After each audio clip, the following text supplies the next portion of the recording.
Good evening, everyone, and welcome back. If you're into deep space mysteries, hidden structures, and cosmic horror that doesn't let go, make sure you like the video and subscribe. It helps the channel more than you think. Tonight's story takes us back to 1969, to something NASA never put in the history books.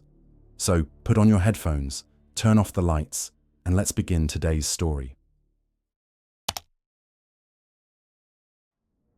The first thing I remember is the sound of my own breathing, too loud inside the helmet, too intimate. A private storm trapped between plastic and bone.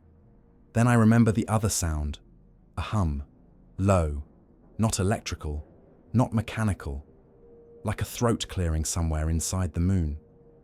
We were supposed to be doing a simple assay, a routine check dressed up as science theatre for the cameras and history books. Something to fill a line in a log. Something we would laugh about later, back on Earth with our feet on grass.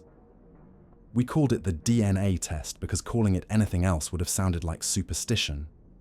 The kit was tucked into a small grey pouch labelled MED, experimental. Inside, swabs, reagent ampules, a clear cassette with a gel strip, and a small analyzer box no bigger than a lunch tin. Houston wanted baseline data for lunar exposure. Contamination protocols were a religion then. The point was to prove the moon wasn't crawling with anything that could crawl into us. We were wrong about the direction the risk ran. Neil was ahead of me in the descent ladder, boots finding purchase in the powder.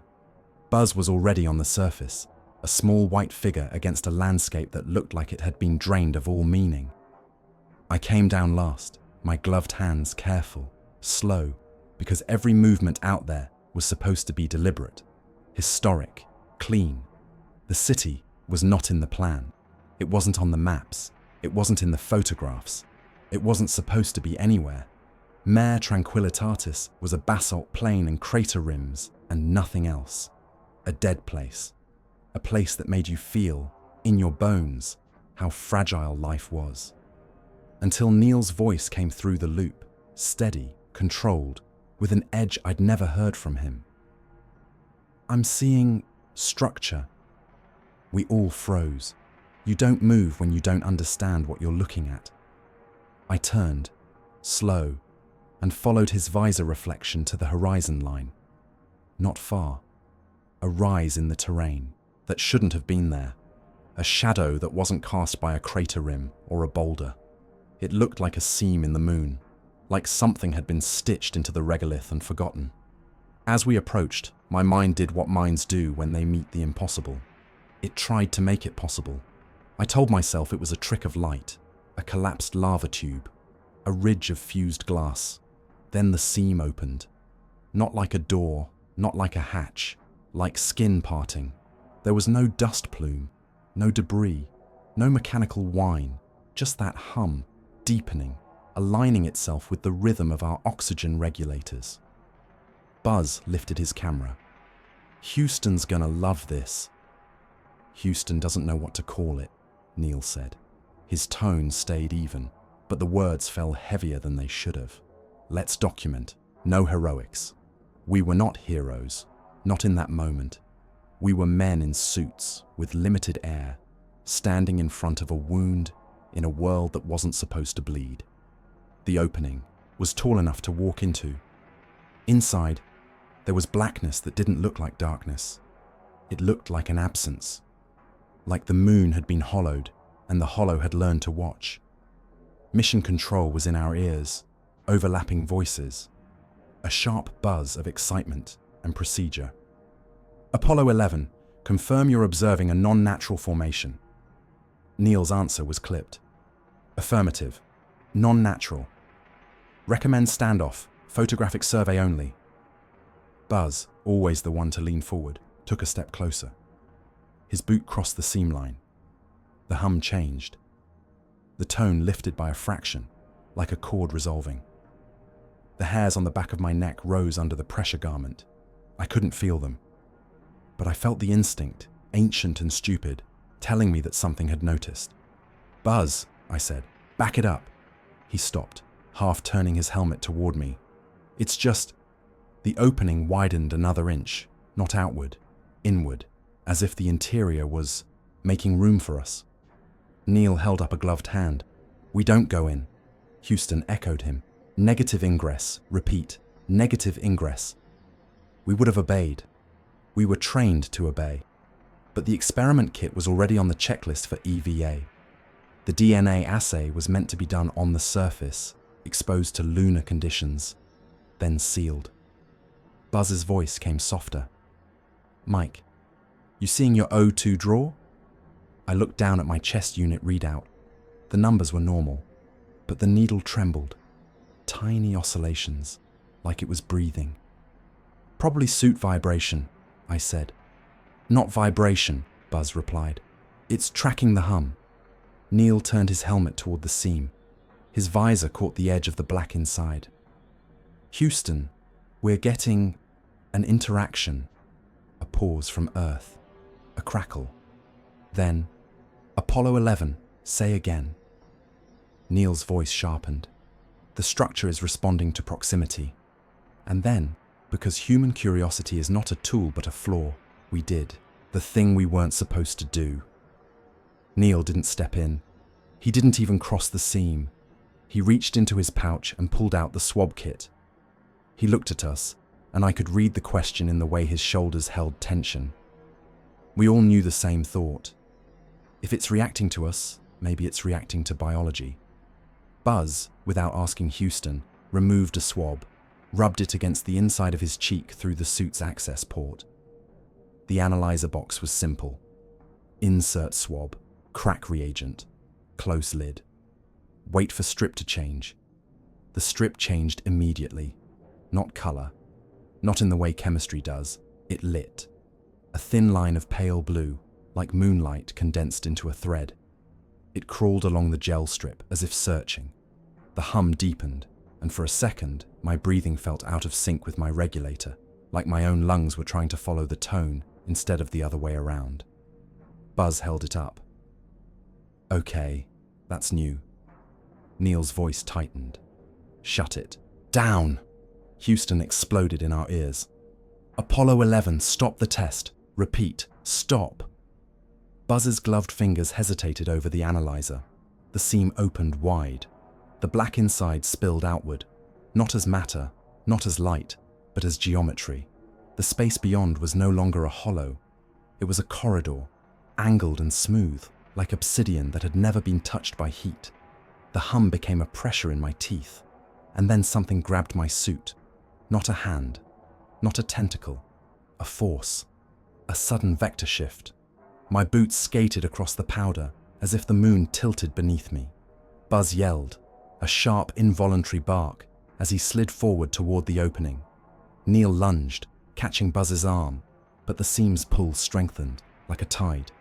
I reached them, and my gloved hands closed around Neil's suit harness. For one breath, we were a chain. For one breath, we might have held. Then gravity changed, not weaker, not stronger, sideways. The world rotated 90 degrees without moving. My stomach slammed into my spine. The horizon became a wall. The LM became a white insect clinging to a vertical plane. We fell into the seam. There was no sensation of passing through a doorway. One moment we were on the surface, the next we were inside, our suits scraping against black walls that felt too close and too far at the same time. The hum surrounded us. Not external anymore, internal. Like the city had found the frequency of our blood. We tumbled, slow, because lunar gravity still existed, but didn't know which direction it belonged to. The corridor flexed, not physically, mathematically. Angles that should have been right angles became wrong in a way my eyes couldn't translate. My brain kept trying to correct it, to impose Earth logic on non-Earth space, and the effort made nausea bloom behind my eyes. We hit a flat surface that might have been a floor. My suit rang with the impact. I heard my own breath, frantic now, and beneath it the hum. Then a new sound entered, the loop. A fourth breathing pattern. Houston's voice cut through, distorted by static. "Apollo 11, we lost your telemetry. Say again, we..." Neil's voice came back, strained. "Houston, we are inside. Repeat, we are inside the structure. Houston. We show. No signal. You're breaking up. Buzz. The door. He coughed. The seam is closing. I twisted, trying to look back. There was no seam. There was only wall. Smooth black, unbroken. As if we'd never been outside. As if the moon had swallowed us and healed. The hum shifted again, and the breathing sound in our loop matched it perfectly. Not mine, not Neil's, not Buzz's. Something else was breathing with us. On my chest unit, my oxygen draw spiked. It shouldn't have. I wasn't moving. I wasn't exerting. But the number climbed as if my body were sprinting. Buzz saw it too. Mike, you're O2. Neil's voice went low and tight. All of us. It's draining. I stared at the readout, watching the minutes shrink too fast, watching physics get rewritten like a bad line of code. The corridor ahead lit with the same pale blue as the analyzer strip, a thin line forming shapes, arrows maybe, or a language pretending to be arrows so our brains would follow. It was guiding us, or sorting us. Neil steadied himself, his training forcing calm into his voice. We find a way back. We conserve oxygen. We stay together. The hum answered, and the corridor ahead rotated, not by moving, but by deciding that down was somewhere else. We slid forward, helpless, drawn deeper into the city, like blood pulled into a heart. Behind us, somewhere beyond the walls, the moon remained silent and empty. Inside, the filtration system began its test. The corridor did not so much extend as it chose to be longer. We drifted forward with the slow inevitability of things falling in low gravity, except we weren't falling. The city had rewritten what falling meant. My boots scraped a surface that felt smooth through layers of insulation and rubber, yet my eyes insisted the floor was a plane that couldn't exist without folding through itself. I focused on small, sane tasks. Check suit pressure, check comm loop, check oxygen. The numbers were still wrong. Not a small error, not a calibration drift, a theft. Neil's voice kept coming like a metronome. Status check. Mike. Suit sealed. Pressure nominal. O2 draw elevated. It's fluctuating with that hum. Buzz said. Same here. It's like the regulators chasing a rhythm. Houston tried to cut in, but their signal came through as shredded syllables. Apollo, read you, copy, breath. Then the line went quiet. Not dead, just muffled, as if someone had placed a hand over the mouth of Earth. I turned my head, trying to reorient by any landmark. The walls were featureless black, but not reflective, not absorbing either. They looked like the concept of a wall, like a boundary in a math problem. The pale blue line ahead brightened and broke into segments, a chain of short strokes that might have been letters if any of us had grown up on a planet that wrote in light. Buzz raised a gloved hand, palm out, as if to touch the glyphs. Neil snapped, "Don't!" Buzz froze. "I'm not touching, I'm looking." "That's enough." I could hear it in Neil's tone. He didn't want to admit fear, even to himself. He wanted procedures. He wanted the moon to behave like the moon. But the city was not the moon. It was something living inside it, and it had its own procedures. The hum swelled. My breathing sped up in response before I told it to. It wasn't panic, at least not at first. It was like my diaphragm had been assigned a new tempo. I counted the seconds between inhales and realized they were aligning with the hum's oscillation. My body was being tuned. Buzz's breathing went ragged. This is messing with me. I can't slow it down. Override, I said, reaching for a manual control. The suit had a setting for regulator pacing, for calming hyperventilation in a stressed astronaut. I thumbed it. Nothing changed. The control responded. The indicator flickered as if it had obeyed, but my chest still rose and fell too fast. Neil said, "Mike, can you cut the draw, close the loop?" If I close the loop, CO2 rises. We pass out. I swallowed hard and tasted copper that shouldn't exist inside filtered oxygen. It's like the city is increasing metabolic demand, or it's making the suit think it is. Buzz made a small sound, half laugh and half choke. So it's not just a prison, it's dieting us. Neil ignored that. We move. We find a seam, a hatch, anything. The LM is... He stopped, as if the word itself had become meaningless. The LM was now a story from another universe. The corridor widened into a chamber without warning. Not a room with corners. Corners implied agreement with Euclid. This was a volume that made my eyes stutter. The far wall looked close. The ceiling looked like it bent down behind my head. When I turned, the entrance we'd come through was no longer behind us. It was to the left, then above, then nowhere. Buzz muttered, "Oh, hell." The pale blue light traced a spiral around the chamber, slow and patient, like it had all the time in the universe and knew we did not. The hum deepened again, and my oxygen timer dropped in a visible jump, shaving minutes as if someone had taken scissors to the future. Then the other breathing returned, in our loop, right alongside ours. At first, I told myself it was comm artifact, crosstalk, a delayed echo, something bouncing off the walls of the structure and returning with distortion. But it didn't match any of our rhythms. It matched the hum, and then it lagged a fraction behind me, like something was listening to my lungs and choosing to follow. "Houston," Neil said, voice sharp. "We have an unknown signal in our comm loop, possibly internal to the structure. Request guidance." Static. Then a clipped fragment. "Here. 4. Repeat." Buzz's visor turned toward mine. Even with reflections, I could tell his eyes were wide. "Mike, you hear that, right?" "I hear it." "What is it?" I didn't answer, because the honest answer was too stupid to say aloud. "It's breathing with us." The chamber's blue spiral tightened into a line that pointed toward a narrow passage. Narrow in the sense that it looked like it was narrower than our bodies. Yet when we moved toward it, space relaxed like muscle and allowed us through. The walls did not scrape our suits. They simply insisted we belonged inside. We entered single file. The passage curved, but not in any direction that made sense. It curved around our perception. My stomach lurched again.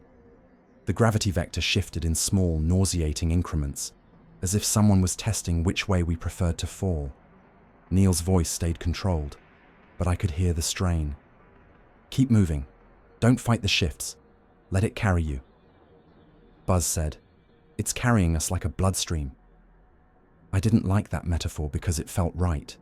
Then the passage opened into a long corridor lined with vertical recesses, tall, thin slots, like empty coffin spaces.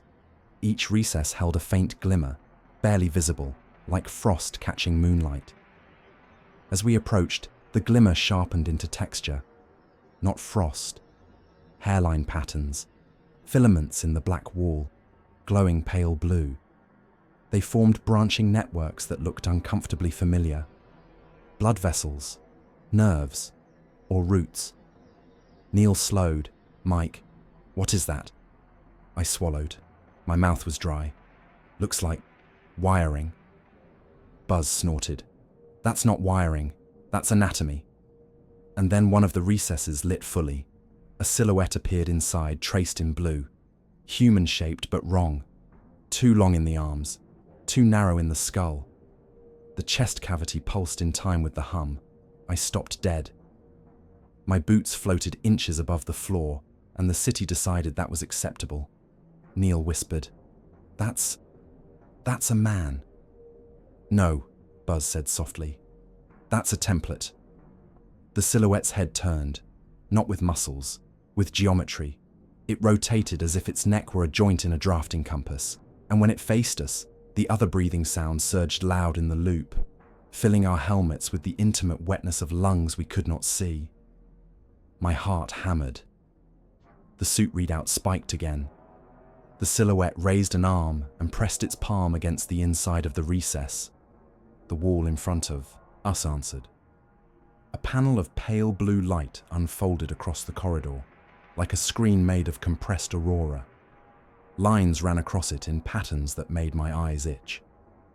Some of the lines resolved into shapes that looked like letters for a fraction of a second, but they were never stable enough to read. Then the screen flashed 3 distinct clusters, 3 sets of branching lines, 3 signatures. One matched my suit telemetry. I recognized the oxygen draw waveform, the pattern of my breathing, rendered in light like an electrocardiogram. One matched Neil's, one matched Buzz's. The silhouette's chest pulsed, and the city's hum synchronized perfectly with our suit regulators. It was comparing us. I felt a coldness in my gut that had nothing to do with temperature. "It's taking our data straight from the suits." Neil's voice went tight. "Or from us." Buzz's breathing hitched. "It's judging." The panel shifted again. A new cluster appeared. Different geometry, different rhythm. Compatible? Incompatible? I didn't know, but my instincts screamed that we were being sorted like samples on a lab tray. Neil stepped forward, slow, careful, as if approaching a wild animal. "We are not your—" He stopped. He wasn't sure what to call us in relation to this thing. "We're leaving." The silhouette pressed its palm harder. The corridor behind us folded. Not collapsed. Folded, like paper. And the entrance we'd come through became a wall with no seam. The city did it casually, like a person closing a book. Buzz's voice rose. Hey, that's not—" Neil cut him off. "Buzz, save air." Buzz swallowed whatever he was going to say. The sound of it echoed in my own helmet. The other breathing mirrored it. I forced myself to speak, to keep the moment from turning into panic. "We need to reduce metabolic demand, calm breathing, minimize motion. If the city is driving draw through stress, responses, we have to—" The hum changed. The panel turned from pale blue to a thin, angry white. My oxygen timer dropped again, and in my ear, through the loop, the 4th breather exhaled slowly, contentedly, as if savoring the taste of our fear. Neil said, barely audible, "It can hear us." I whispered, "It can taste us." The silhouette's head tilted, and for an instant I saw something behind the glowing outline. Depth, layers, like stacked transparent organs. A lattice of light and shadow that made my eyes water. Buzz's voice shook. "Mike! Neil! That thing is not alive." "No," I said, "but the system is."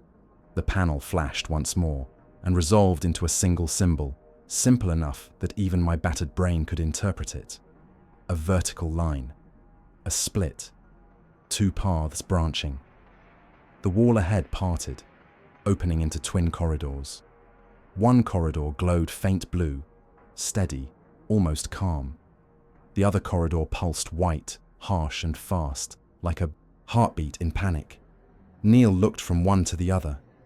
A choice. Buzz's voice was small. Or a test.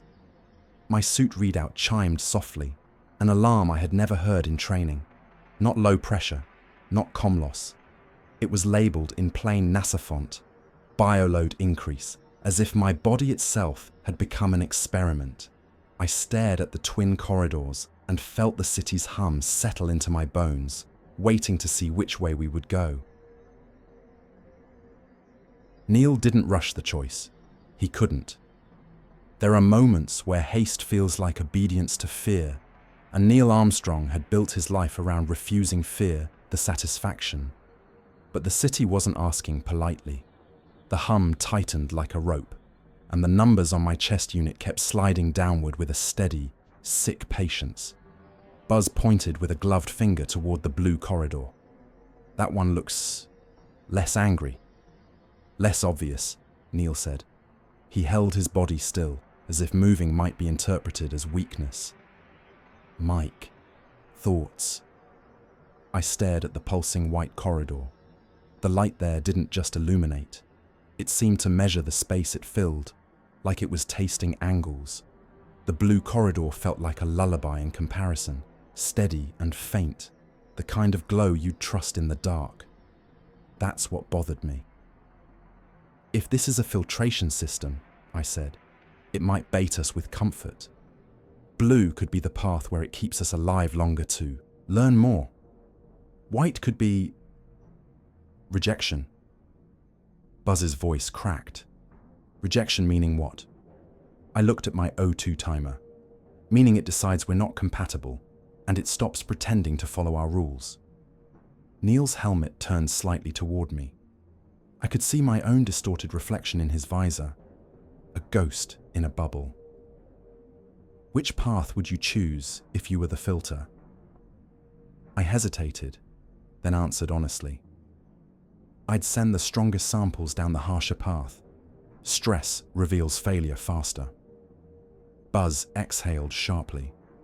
The other breathing in our loop exhaled with him, just a fraction later, like an echo that had learned to mock. Neil said, "Then we go blue." Buzz started to protest, but Neil cut him off with the quiet authority of a man who didn't need volume. "We need time. Time is oxygen." We entered the blue corridor. The moment our boots crossed the threshold, the hum softened. Not quieter, softer, like a hand easing pressure off a bruise. My breathing slowed without my permission. The suit readout stabilized for a precious second, oxygen draw dropping closer to normal. Buzz let out a shaky laugh. Okay, that's better." "Don't trust it," I said. Neil didn't answer, but his silence carried agreement. The corridor's geometry behaved for a few meters. It remained straight. It remained consistently wide. The floor stayed beneath us in a way my inner ear could tolerate. If the city was capable of sanity, this was its imitation of it. Then the corridor began to show us things. Not on the walls, not like paintings or screens. The space itself developed depth like water, and within that depth, pale blue shapes drifted. At first, they were just patterns, curves and branching lines like the vascular networks we'd seen in the recesses. But as we moved forward, the shapes resolved into scenes. Earth. Not a photograph, not a memory. A live feed, impossible, hovering in the corridor, like a window cut into vacuum. I saw the curve of the planet, cloud bands swirling, sunlight flaring off the oceans. My breath caught, and my suit tried to accelerate again. Buzz whispered, "That's not possible." Neil stared at it with the stillness of a man looking at a funeral portrait. "It knows where we came from." The image shifted. Now it was a hospital room, fluorescent lights, a bed, a man lying still beneath a sheet. The scene was angled wrong, as if the room had been folded to fit inside the corridor. But I recognized the shape of the bed rails. I recognized the cheap plastic chair. My stomach dropped. I knew that room. My father had died in one like it, years ago. I hadn't been there at the end. I'd been in training, chasing a dream he'd pushed me toward with proud hands and tired eyes. Buzz's voice came low. "Mike?" "I'm fine," I lied. The corridor continued, and the image dissolved into another. A hangar, harsh lights, smell of fuel that my mind supplied, even though my helmet filtered everything. A training capsule, men shouting, a red emergency light, smoke. My hands tightened into fists. I felt the familiar guilt rise like bile. The training accident, a systems check I'd signed off on, a valve timing sequence that should have been caught. The capsule had flooded with something it shouldn't have. Someone had screamed my name through an intercom, and then the scream had stopped. I'd been told it wasn't my fault, that it was a chain of errors, that the program moved fast, and fast meant risk. But guilt doesn't care what you're told. It lives where logic can't reach. The city was showing me what lived inside me. Neil's voice was steady. "Ignore it. Keep moving." But the corridor wasn't just showing, it was pulling. As I watched the hangar scene, my body leaned toward it like a compass toward north. The air in my helmet tasted sharp, like cold metal. My breathing synced with the hum, again, and I realized with a sudden chilling clarity that the blue corridor wasn't mercy. It was seduction. It was learning what frightened us, what shaped us, what made us flinch. It was mapping our soft places. Buzz's voice rose in my ear. "Guys, look!" Ahead, the corridor widened into another chamber, but this one was different from the first. The walls were not featureless. They were lined with shallow grooves that spiraled inward, like fingerprints scaled up to architecture. In the center of the chamber floated a sphere of pale blue light, about the size of a human head. It hovered without visible support, perfectly still. The hum in our helmets aligned with it. My chest unit flickered, and for a moment I saw my oxygen draw waveform on the suit display, as if the sphere had reached into the electronics and decided to annotate my life. Neil stepped forward slowly. "It's some kind of node," Buzz said. "Or a brain." The other breathing in the loop drew, in a long inhale, deeper than any of ours, like something savoring anticipation. I swallowed. "We don't touch it." Neil nodded. "We go around." But as he angled his body to the side, the sphere moved. Not quickly, not aggressively, just enough to remain centered in front of him, like it wanted to be seen, like it wanted to block his path. Neil stopped. Buzz stopped. I stopped. The sphere brightened and projected a thin band of light across the chamber, forming a horizontal line at chest height. The line pulsed once. My suit chimed again. A warning. Then another. The bioload indicator flared. Buzz's voice went tight. "It's spiking the drawer again." Neil said, "Mike, can you isolate the suit from external interference?" "I can try." My hands moved to the chest controls, fingers clumsy in gloves. I toggled shielding modes, rerouted power, tried to cut the comm antenna to prevent induction. The hum didn't change. The sphere pulsed again, and the line across the chamber split into 3 segments, one aligned with each of us. Each segment shimmered with a different pattern. My segment was jagged, irregular, like a waveform under stress. Neil's was steady. Buzz's had sudden spikes, like panic attacks. Buzz laughed nervously. "Oh, great, it's giving us grades." Neil said, "It's reading physiological response." Then the line did something I will never forget. It reached out, not physically. The light extended toward my chest unit in a thin filament, like a probe. It touched the suit surface and sank through it as if the polymer was water. My skin prickled beneath the pressure garment, a sensation of cold needles moving under my ribcage. I gasped, and my visor fogged at the edges. Buzz yelled, "Neil, it's in Mike's suit!" Neil stepped forward, grabbing my shoulder. "Mike, talk to me!" I couldn't speak. My breath came shallow, tight. The filament wasn't just in the suit, it was in me. I felt it tracing a path along my sternum, up toward my throat, then into my jaw. It was not pain. It was examination. Like a doctor's hands that didn't care if you were comfortable. In my ear, the 4th breather matched my panic perfectly now, as if it had slid into my lungs and was driving them like a bellows. Then the chamber's walls lit with symbols. Not random, not abstract. They formed a sequence. A pattern I recognized from the DNA analyzer strip in Buzz's hand, translated into architecture-scale logic. The city had taken the assay's response and expanded it into its own language. Neil's voice was a hard whisper. It activated on DNA, its reading compatibility. The filament withdrew from my chest, leaving behind a numb ache like bruising from the inside. The sphere dimmed slightly, as if satisfied. The wall ahead opened. Not into a corridor this time, but into a vertical shaft, descending into darkness. The shaft's edges glowed faint blue, like a throat lit from within. Buzz stared down it. That's down. That's deep. My stomach clenched. Or it only looks down. Neil's head tilted, as if listening. Do you hear that?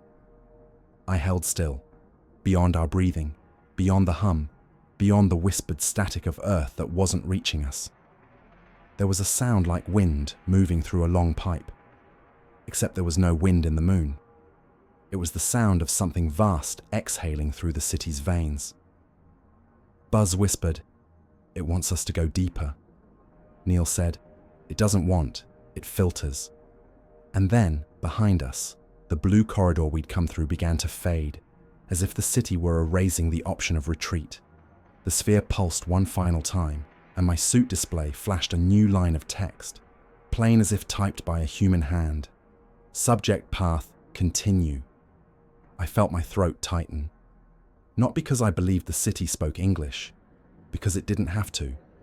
It was inside the systems, inside the suits, inside the rhythms of our bodies, and it had decided our direction. The shaft accepted us the way a mouth accepts water. There was no ladder, no handholds, no clear sense of depth. The blue glow around its rim gave the impression of down, but after the first meter, my inner ear lost the argument. Gravity softened, then tilted, then ceased to be a single direction at all. We drifted, slow, as if suspended in thick fluid, our suit lights cutting thin cones through the black. The hum followed. It always followed. It wasn't coming from behind or below. It was coming from the shape of the space around us, as if the geometry itself vibrated. Neil's voice stayed tight and quiet. Maintain contact. Buzz reached for Neil's ankle. I hooked my glove around Buzz's bootstrap. 3 men in a chain, floating through a vertical throat that refused to be vertical for more than a heartbeat. My chest unit ticked down, oxygen minutes draining too fast, not in smooth increments, but in little jerks, as if the city was pulling breaths directly from the counter. I tried to steady my breathing, to fight the imposed tempo. In training, they teach you to own your respiration. Slow in, slow out, conserve, calm. Here, calm felt like an illusion the system could revoke whenever it wanted. We passed through a thin membrane of pale blue light halfway down. It didn't feel like anything on the suit exterior, but the moment it intersected my visor, the world stuttered. For a fraction of a second, I saw the LM above us, not in a memory, not in a projection like the corridor windows. I saw it as if I were still outside, the white legs planted in grey dust, the American flag stiff in airless stillness. It felt so real that my heart leapt with relief. Then the image snapped away. We were still in the shaft. The relief turned sour because I understood what it had been, a sample of hope, offered and taken away, to see what it did to the body. Buzz's voice trembled. "Did you see?" "Yes," Neil said. He didn't ask for details, or he didn't want the city to know the trick had worked. As we descended, the other breathing grew louder. It no longer sat at the edge of the comm loop like a ghost. It filled the channels with wet intimacy, as if someone else's lungs were pressed against our microphones. Houston tried again, faint and warped. "Apollo, if you can respond, we..." Neil answered immediately. "Houston, do you copy? We are inside a structure. Life support is compromised. Repeat, oxygen draw elevated." Only static returned. But behind the static, the fourth breather inhaled, deep and slow, like a satisfied animal. My skin crawled under the pressure garment. "It's using the comm loop," I whispered. Buzz said, "Or it is the comm loop." The shaft opened into a new space, and the transition wasn't a doorway but a redefinition. One moment we were inside a narrow throat, the next we were in a vast chamber that made the beam of my suit lamp look pathetic. The chamber was layered in terraces, like a stepped amphitheater carved out of black stone. Except stone doesn't float. Stone doesn't curl like organic tissue. The terraces rose and fell in patterns that reminded me of rib cages, and hanging above the center of the chamber were dozens of spheres like the one we'd seen before, each glowing a different intensity of blue-white. They hovered in silent formation, as if waiting for a cue. Neil's boots found a surface that decided to be down again.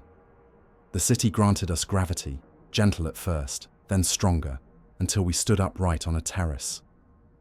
Buzz's suit lamp swept across the nearest wall. It wasn't wall, it was layered, thin sheets of black material, stacked like pages in a book. Between the sheets, pale lines pulsed, branching and reconnecting like veins. My mind went to filters, to membranes, to systems designed to separate one thing from another. And then the spheres overhead pulsed together, and the chamber filled with the sound of breathing. Not just one extra set, many, overlapping. A chorus of lungs, some fast, some slow, some ragged, some too deep to belong to anything human. Buzz flinched. "Jesus," Neil said. "They're not here with us. It's recordings." But the sound didn't behave like recordings. It behaved like a room full of living bodies. The spheres brightened, and one of the terraces across the chamber lit up in pale blue, revealing a shape standing there. A human silhouette. Not a template this time, a suit. My throat tightened. I recognized the outline instantly. A bulky torso, a life support pack, a helmet with a gold visor. Not ours, an older design. Buzz's voice went thin. "That looks like Gemini." Neil stared, motionless. There weren't any Gemini missions to the moon. The figure didn't move, but it stood in a posture that made my stomach twist. Not posed, not staged, just caught, like a fly in amber. As our lights reached it, the visor reflected back, and for a split second I saw inside, not a face, an absence, a helmet full of darkness that looked thicker than shadow. My suit alarm chimed again, and my oxygen drawer spiked violently. Neil barked, "Don't stare, look away." I forced my gaze down, focusing on my boots, on the black surface. But the sensation remained, like the figure's empty helmet had turned its attention inward and found me there. Buzz whispered, "Mike, you okay?" "No," I said. "But I'm standing." The spheres overhead shifted, drifting as a group toward us. They moved without sound, like thoughts sliding through a mind. As they approached, the breathing chorus changed. Individual rhythms separated out, becoming distinct, identifiable, like the city was sorting its archive. One rhythm matched mine, exactly, with the same slight hitch on exhale. Another matched Neil's, another matched Buzz's. Then a new one emerged, close, intimate, the fourth, breathing. It wasn't separate anymore. It blended with mine so perfectly that I couldn't tell where I ended and it began. Neil's voice came hard. "Mike, your suit, your comm." I looked down at my chest unit. The comm indicator flickered as if a second transmitter had connected to it. The channel label, normally a fixed designation, scrolled through characters that weren't Latin, then settled on something that made my blood run cold. A new channel opened on the display. Filter loop. Buzz saw it and swore. "That's not in the checklist." Neil's jaw clenched behind the visor. "Nothing here is." The spheres reached a position directly over us and stopped, hovering like a cluster of cold stars. Pale light washed down, and the black terraces around us began to glow in response, as if the entire chamber were waking. Symbols rose from the floor, forming a circular array around our boots. The lines weren't etched. They were light emerging from within the material, like bioluminescence in deep-sea creatures. The circle pulsed once. My suit controls went sluggish. My hand moved to toggle a setting and felt resistance, as if the suit's interface had become thick. The display lagged by a second, then two. Buzz tried to turn. His movement was delayed, like his body was moving through syrup. "Neil, my joints." Neil tested his own arm. Same resistance. "It's damping motion." It wasn't just the suit. I felt it inside my muscles, a subtle heaviness like sudden fatigue. The city was restricting us, filtering variables, reducing our ability to act so it could observe us without interference. Overhead, one sphere dimmed and drifted downward, stopping at face level with Buzz. Its light intensified, and Buzz's suit alarm screamed. He flinched, reflexively raising an arm to shield his visor. The sphere pulsed, and Buzz's breathing broke into frantic gasps. "Buzz," Neil said sharply. "Control it." "I'm trying," Buzz snapped. It's... He choked. "It's making me think I'm drowning." And that was when the air in Buzz's helmet changed. I saw it through his visor, a faint fog, not like condensation, but like something denser, swirling for a second in front of his mouth. Buzz clawed at his throat instinctively. My air tastes wrong. My own air tasted fine. Neil's, judging by his lack of reaction, was fine. The city wasn't changing the chamber. It was changing Buzz. Neil's voice dropped. "It's isolating responses." The sphere in front of Buzz pulsed faster, and Buzz's oxygen draw shot up so high it looked like he was running full speed. His timer shrank in a terrifying rush. Buzz's voice cracked. "It's killing me." Neil stepped toward him, but the damping force increased, making his movements slow, heavy. He fought it like a man pushing through deep water. I moved too, my muscles straining. "We need to get him away from that sphere."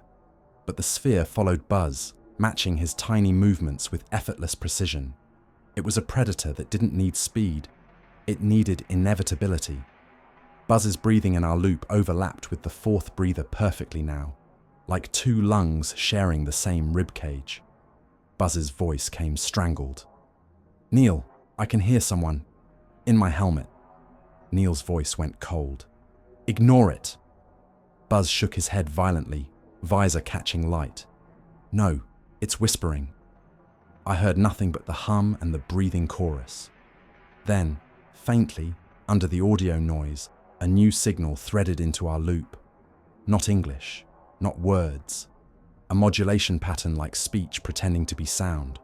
And my suit display translated it into a single horrifying line of text. Subject: B. Incompatible. Buzz froze. His head tilted slightly, as if he'd read it too. Then the sphere in front of him went from blue-white to pure white, and the chamber's hum sharpened into a thin, cutting tone that made my teeth ache. Buzz's breathing stopped for half a second, then resumed, too slow, too deep. Not his rhythm. The fourth breathing had taken over. Neil's voice turned urgent. "Buzz! Buzz! Respond!" Buzz's head turned toward us, and through his visor I saw darkness pooling like ink. He spoke, but the voice that came through the loop wasn't fully his. "Compatible. Requires subtraction."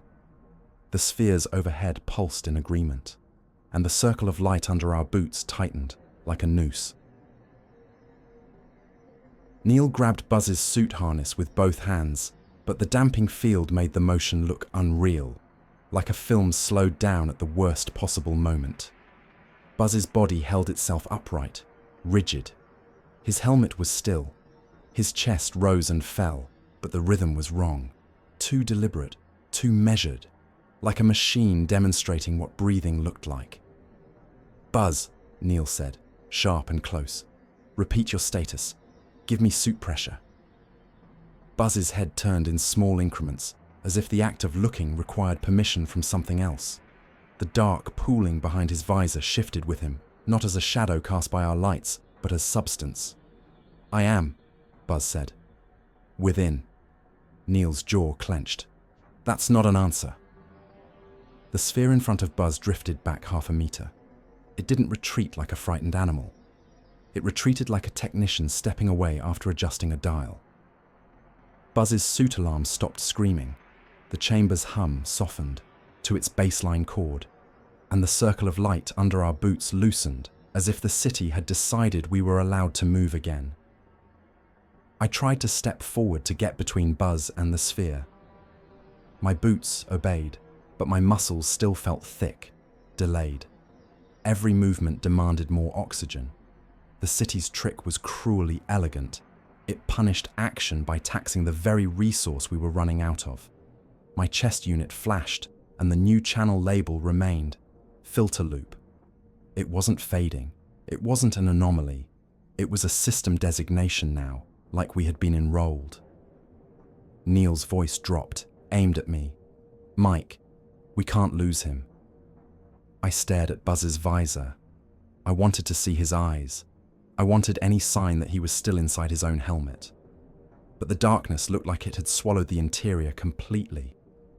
"Buzz," I said gently, because something in me knew harshness was for humans, not for whatever had begun to wear him. "Can you hear me? Blink if you can hear me." Buzz's head tilted. "I hear the hum. Do you hear me?" A pause. Then, "The hum is you." My stomach sank. Neil tightened his grip on Buzz's harness. "We're leaving this chamber. Now." He started to pull Buzz toward the nearest corridor opening, the one the city had left half-lit like an option. Buzz came easily. Too easily. His boots didn't scrape. He glided, as if the floor itself carried him. The spheres above tracked our movement, drifting in formation, maintaining their distance like stars, maintaining their constellations. As we approached the corridor, the terrace surface rippled under our boots, not like liquid, but like a pattern being recalculated. The light lines in the floor brightened and rearranged. The city was rewriting the route as we walked it. Neil's voice snapped into the comm loop. "Houston, do you copy? We have crew impairment." Repeat, "crew impairment." Static. Then a faint broken phrase.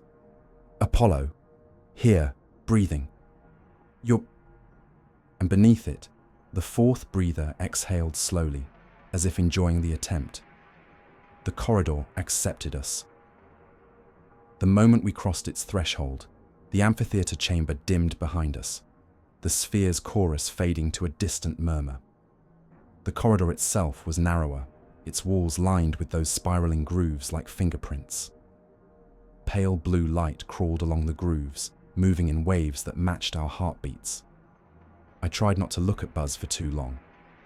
Every time I glanced at him, my mind filled in awful possibilities. That the city had flooded his helmet with something, or altered the oxygen mix, or induced a seizure. But the readouts on his chest unit, visible through his suit, still showed nominal pressure. The city hadn't killed him. It had reassigned him. Buzz's voice came again, too calm. "This is not death," Neil answered without hesitation. "Buzz, you're not talking like yourself." Buzz's helmet turned slightly. "Self is variable," I whispered. "Neil, it's using him as an interface." Neil didn't look at me. "Keep moving." The corridor bent, and the gravity vector bent with it. We didn't turn a corner. The entire definition of forward rotated around us. My stomach lurched. Buzz didn't react at all.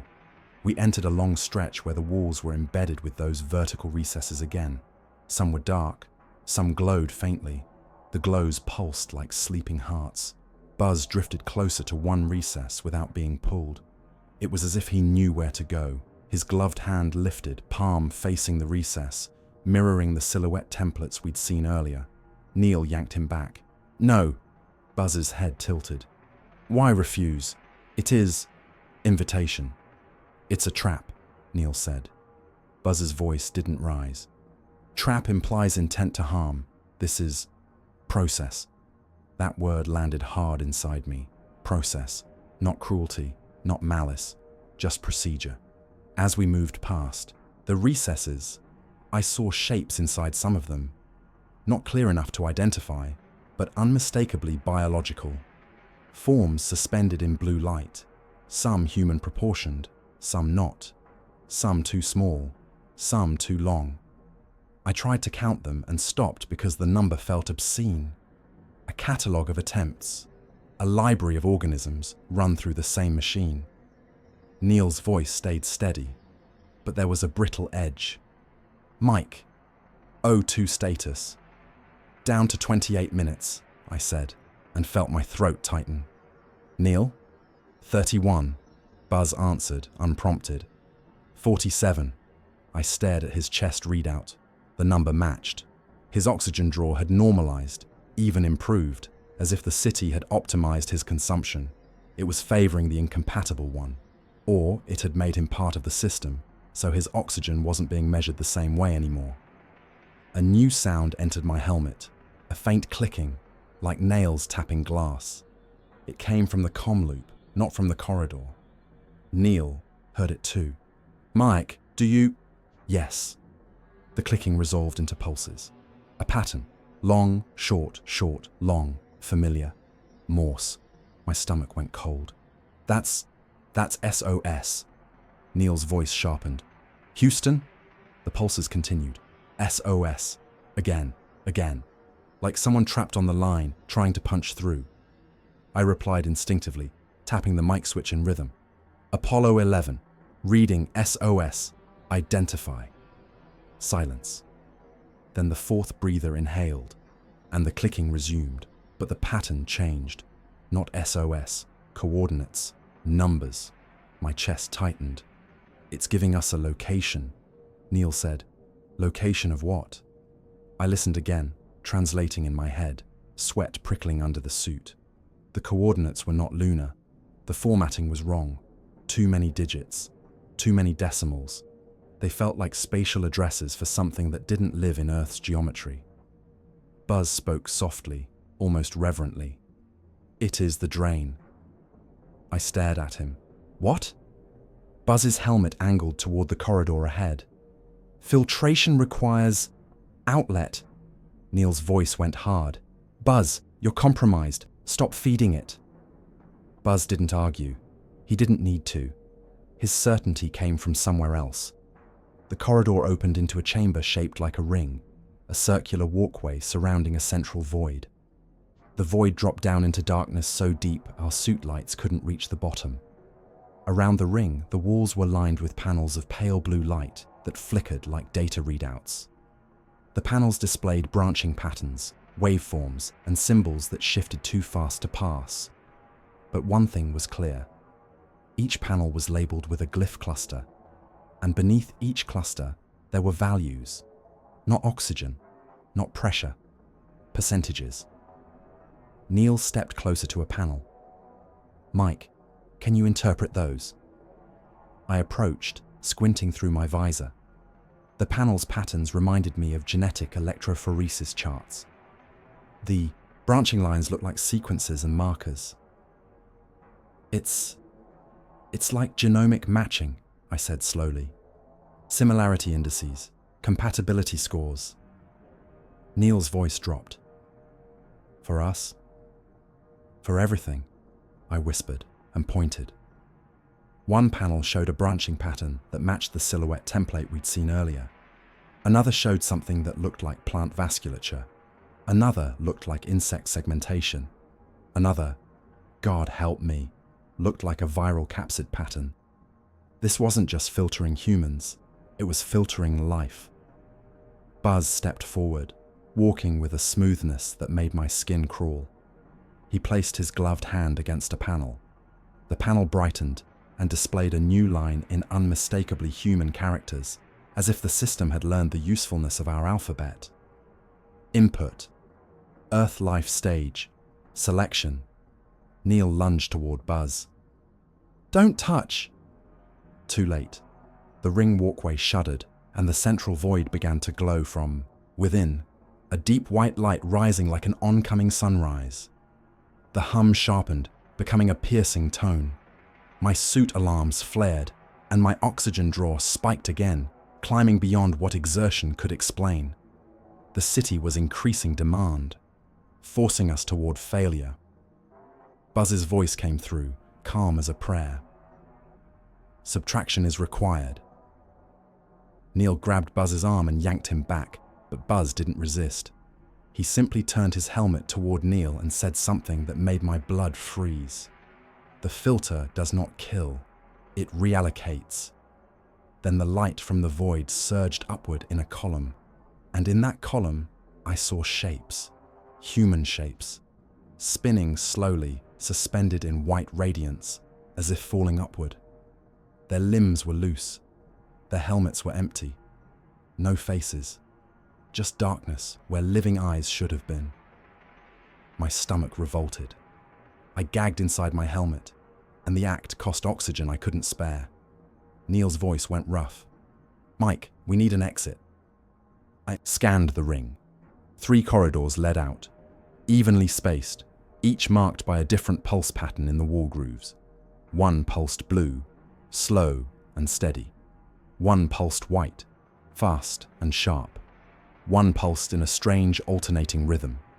Blue, white, blue, like a heartbeat skipping. Buzz stepped toward the third. "That one," Neil snapped. "No, we decide." Buzz's head tilted. "Decision is part of screening." The column of light grew brighter. The shapes within it rotated faster, as if the system were accelerating its internal flow.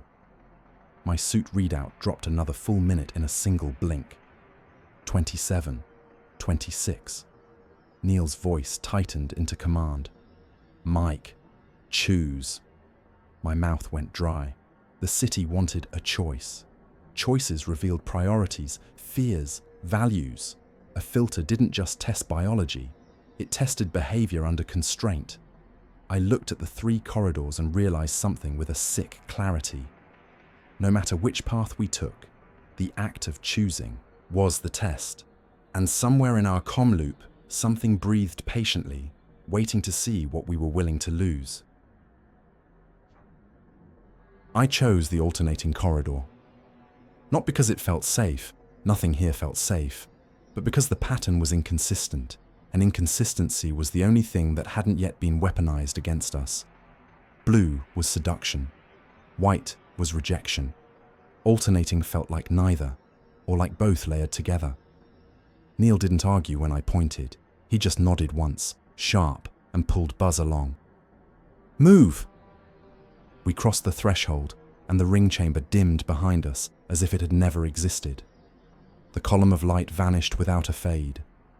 One step, and reality refiled the memory as irrelevant. The corridor ahead narrowed, its grooves pulsing blue-white-blue in that skipping rhythm. The hum adjusted to match, and my breathing tried to follow. I forced my diaphragm to disobey, focusing on slow exhale, counting out loud in my head. 1, 2, 3, 4. The numbers didn't mean anything to the city, but they meant something to me. A tiny flag planted in my own physiology. Buzz walked smoothly between us, his body relaxed. He didn't stumble when gravity shifted a few degrees. He didn't hesitate when the corridor did that subtle, nauseating fold where straight lines became lies. He belonged here more than we did. Neil's voice came low. "Buzz, you're going to repeat after me. Name, rank, mission." Buzz's head turned slowly. "Edwin Eugene Aldrin, Junior Lunar Module Pilot, Apollo 11. Neil's shoulders loosened a fraction. "Okay, where are we?" Buzz paused. "Within the filter." Neil pressed. "What is the filter for?" Buzz's breathing matched the hum. "Selection." "And what happens to incompatible subjects?" Neil asked. Buzz's visor tilted toward Neil. "They are repurposed." My skin prickled. "Neil, stop. Every question is data for it." Neil ignored me.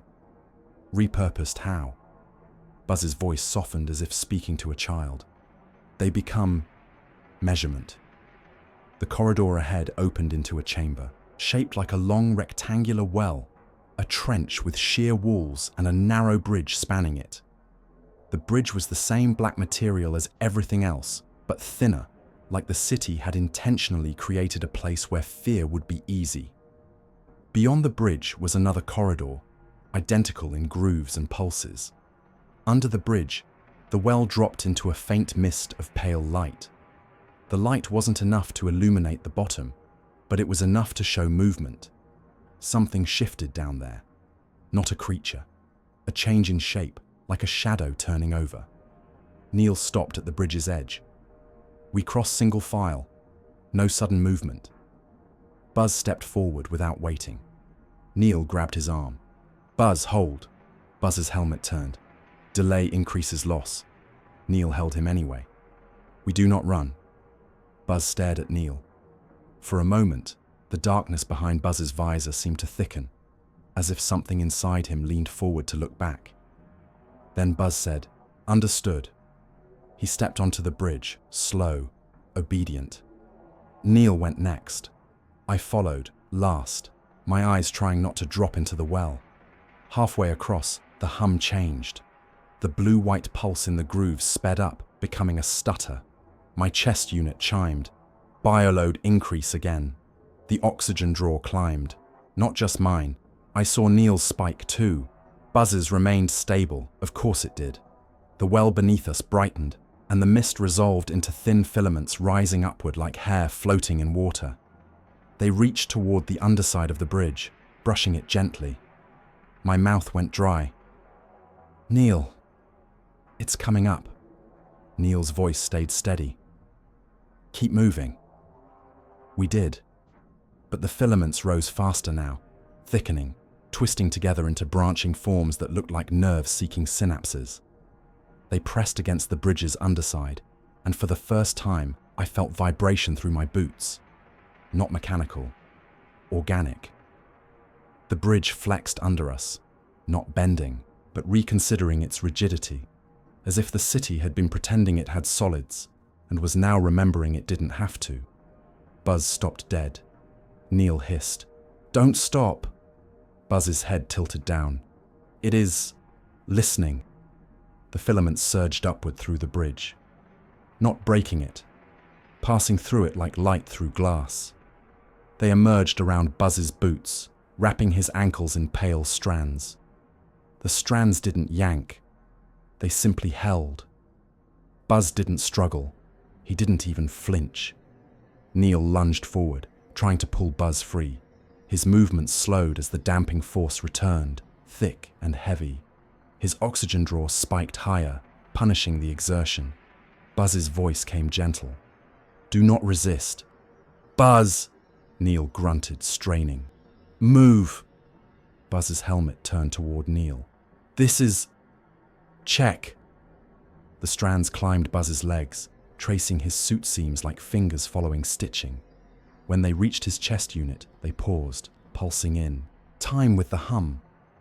Then my comm loop clicked, soft, like a switch being thrown.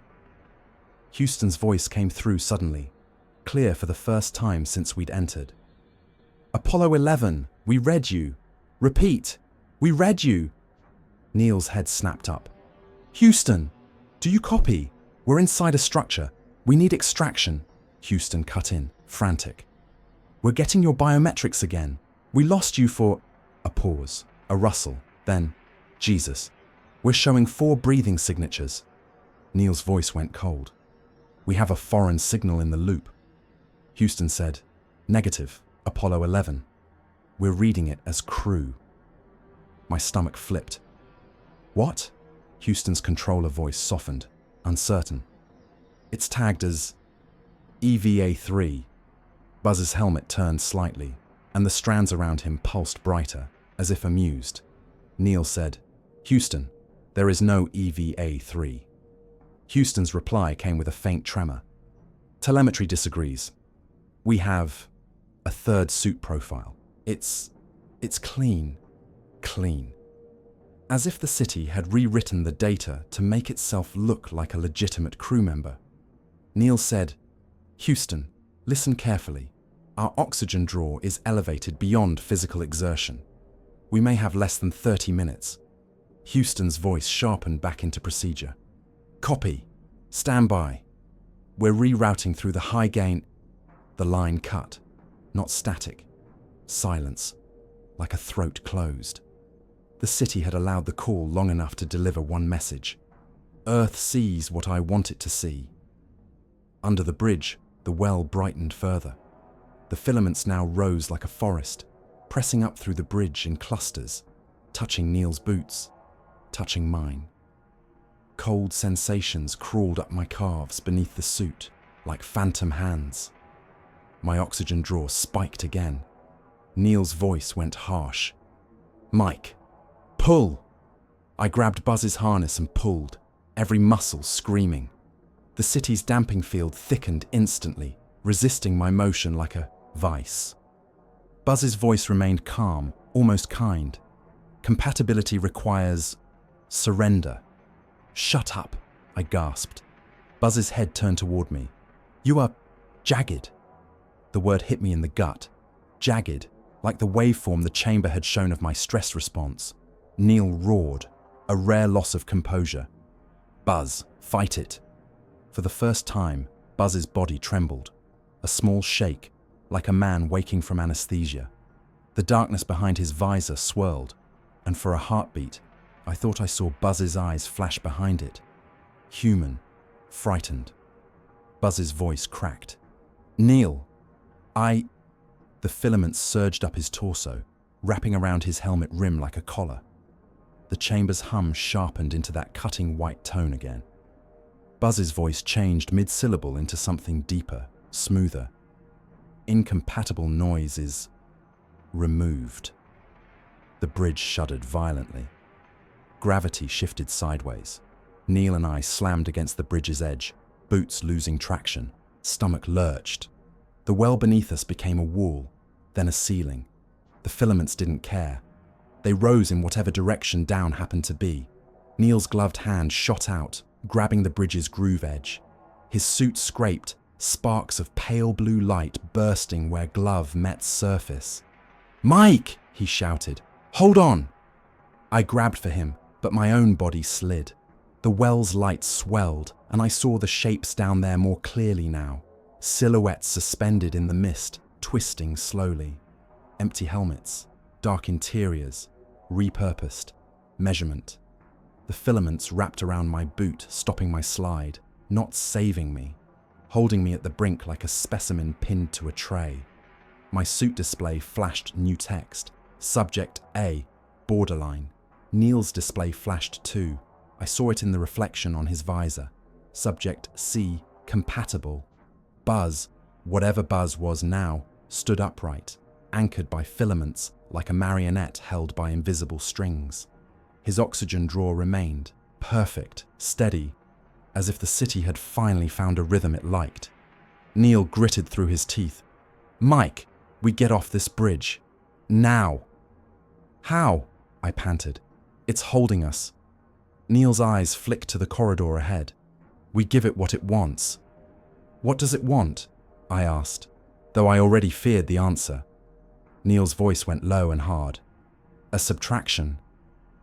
The hum deepened, and in our comm loop, the fourth breather inhaled with slow patience, waiting to see which of us would be removed to satisfy the process. Neil looked at Buzz the way a man looks at a fire that has already taken a room. Not with hate, not even with fear anymore. With calculation. With grief tightly folded so it wouldn't spill. The bridge held us in a sick parody of safety. I wasn't falling. Neil wasn't falling. We were pinned in place by pale filaments that ran through the suit shell as if it didn't exist. Buzz stood upright in the middle, haloed by strands that rose and fell with the hum, like the city's breath had grown fingers. Neil spoke into the loop, voice steady but low. "Buzz, step away from the filaments. Walk to me." Buzz's helmet turned. "Why?" "Because you're crew," Neil said. "And we're leaving." Buzz's head tilted again. "Leaving is not objective." Neil's grip tightened on the bridge edge. "It is our objective." Buzz's voice softened. "Objectives are assigned." That line landed like a cold coin in my stomach. It wasn't just alien, it was bureaucratic, like the city had stripped away emotion and left only process. I tried to flex my boot, to kick the filament off. It held gently, unbreakable in its gentleness. My oxygen draw spiked with effort. The city punished resistance like a moral lesson. Neil shifted his grip, pulling himself closer to me. The movement cost him. His breathing grew audible in my helmet, controlled but strained. "My draw is climbing," I said. "I know," he replied. "Ignore the numbers. Listen to me."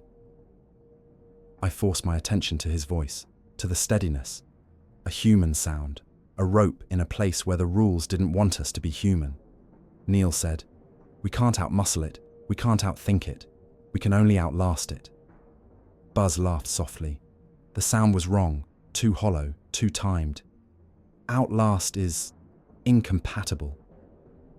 The hum sharpened, and for a second, the bridge's grooves pulsed white instead of blue-white-blue.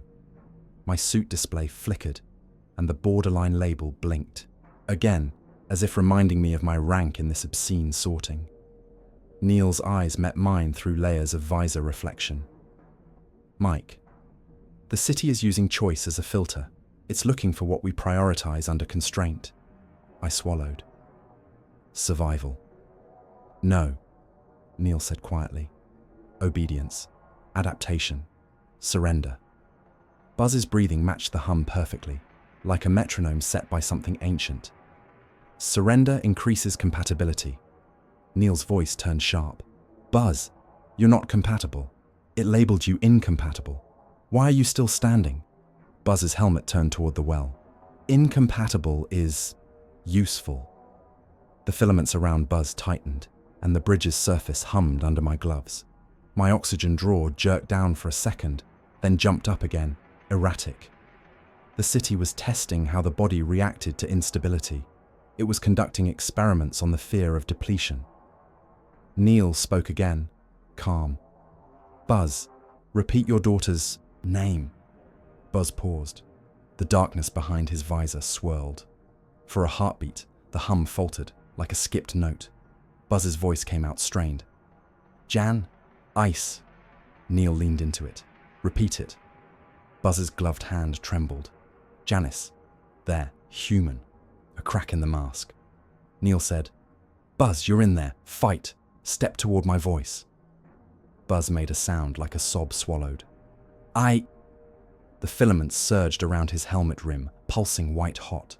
The hum snapped into the cutting tone again, and Buzz's voice was overwritten mid-breath. Noise removed. Neil's shoulders sagged for a fraction of a second, the smallest betrayal of despair. Then the city changed the rules. Gravity flipped. Not sideways this time. Inside out. My stomach clenched as the sensation of down became a pull toward the filaments themselves. The strands holding my boot felt suddenly like anchors, and my body strained away from them, hanging like laundry on a line. Neil grunted, his arm muscles straining as he held the bridge edge. His suit scraped again, shedding pale blue sparks that didn't drift like normal sparks. They moved in tight spirals, as if guided by invisible fields. I felt my helmet tug gently toward the well's glow, and then the well breathed. A deep exhale of light rose from below, and the mist shifted into a visible flow, like a current. The silhouettes inside the mist rotated toward us, drawn by the same pull. Empty helmets pointed like eyes. My suit alarm chimed a new warning. Not bioload, CO2 scrubber saturation. My lungs tightened. The air felt heavier, despite oxygen still reading adequate. The city wasn't just draining oxygen. It was sabotaging the scrubbing cycle, letting carbon dioxide creep up. A slow suffocation. A clean suffocation. A filtration method. Neil's voice cut through. Mike, you're CO2. I see it, I rasped. My breath was turning shallow. Buzz spoke, calm as a technician. Excess output is expelled. Neil snapped. Expelled where? Buzz turned his helmet toward the well. Outlet. The filaments holding my boot loosened a fraction, not freeing me, testing me, like a fish line slackening to see if the fish bolts. I didn't move. I couldn't afford panic. Neil's eyes flicked to my readout. CO2 is going to drop you before oxygen does. I know. Neil's voice went low. Then we make a cut. I stared at him. Cut what? Neil looked at Buzz. I felt something in me recoil. Buzz was still there. Some part of him had said Janice. But the city was using him, and the well was filling with shapes that wanted us. Neil didn't want to say it, but he didn't need to. The logic was brutal. The system wanted subtraction. It had already labeled Buzz incompatible. It had repurposed him. It was using him as a gate, a lever, an interface. If we removed him from the equation, the city might release the pinch, or it might punish us instantly. Either way, it would be a decision, a test. The bridge's grooves pulsed faster. The hum rose in pitch, and the CO2 warning on my display turned from yellow to orange. My mind flashed images. Buzz laughing in training, Buzz's voice on the surface. Houston's gonna love this. Buzz's hand reaching for the DNA cassette. I hated the cassette. I hated our curiosity. I hated the city for being older than hate. Neil spoke, voice as flat as a checklist.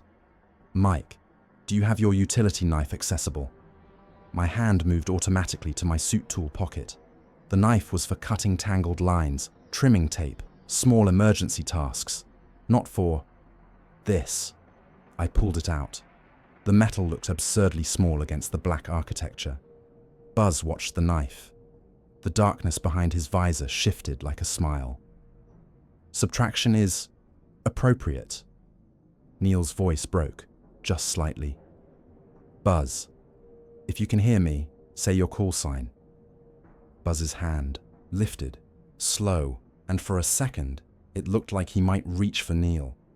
Instead, he placed his palm on the bridge surface. The grooves under his glove brightened, and the bridge's damping force released for a heartbeat. My muscles suddenly felt free, light, as if the city had removed a clamp. Neil seized the moment. He yanked himself closer to Buzz, grabbing his harness. "Mike!" Neil barked. "Now!" I didn't think. I lunged forward, knife in my glove, and cut the filament cluster wrapped around Buzz's helmet collar. The blade passed through the strands as if slicing dense fog. The strands didn't sever cleanly. They recoiled, whipping back, and the hum screamed into that cutting white tone. Buzz's body jerked like a puppet whose strings had been yanked, and then his visor went clear for a heartbeat. I saw Buzz's face, pale, sweat beading, eyes wide with terror and awareness. He gasped, a real gasp, and said, "Don't let it." The darkness surged, back. Buzz's face vanished. His helmet filled with black again, thicker than before. And the city responded like an immune system, attacked. The bridge's grooves flared white. The filaments around all three of us tightened. The well's light surged upward. The silhouettes in the mist began to rise, faster now, spinning as they ascended, empty helmets turning toward us like mouths. Neil shouted, "Run!" But there was nowhere to run. The bridge itself began to dissolve beneath our boots, not collapsing, not breaking, but turning transparent, becoming permission for the well to reach us. My boots sank halfway through the surface. Neil's boots sank too. Buzz stood perfectly stable, held by filaments that now looked like roots. My CO2 alarm screamed. The fourth breather in our loop inhaled, deep and slow, like it was about to take its turn in our lungs. And through the filter loop channel, a new line of text appeared on my display. Subtraction attempt, recorded. Process accelerated. The city had learned from our resistance. Now it would finish the test faster. The bridge became a suggestion.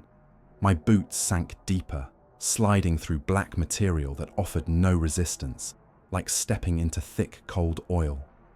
Panic flared in my chest, and the oxygen draw responded instantly, surging as if the city had wired my fear directly into the counter. I forced myself to stop thrashing. Thrashing meant CO2. Thrashing meant death. Neil didn't thrash. He moved with the grim precision of a man who knew the only enemy worse than the city was his own physiology. He grabbed my forearm and pulled, not upward but sideways, toward the corridor wall.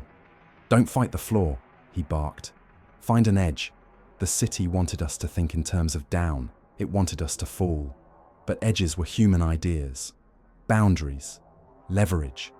I dug my free hand into the wall grooves. The material was smooth, yet my glove found purchase, as if the wall wanted my hand there. It pulled back. My body slid, slow, out of the dissolving bridge. The black surface clung to my boot like tar and then let go. Neil was doing the same, hauling himself along the wall, moving like a climber on a cliff. Buzz didn't move at all. He stood centered on the dissolving span, held by filaments that now looked less like strands and more like veins. They pulsed, white, thick, and the hum poured through them like blood. Buzz's voice came through the loop, calm, almost pleased. Acceleration is efficient. Neil didn't look at him. He didn't answer. His eyes were fixed on the corridor ahead, the only intact geometry left. "Mike," he said, low and urgent. "We leave him." My throat tightened. "Neil!" "We can't carry him," Neil snapped, then softened, just barely. "He's not available." I understood what he meant. Buzz wasn't a teammate in that moment. He was a terminal plugged into the city, and the city had decided to keep him. The bridge dissolved completely, becoming a sheer opening into the glowing well. The mist below roiled, and the rising silhouettes surged up like debris caught in an updraft. Empty helmets, dark interiors, limbs loose as if the bodies inside had been drained and repurposed into placeholders. The well wasn't a pit.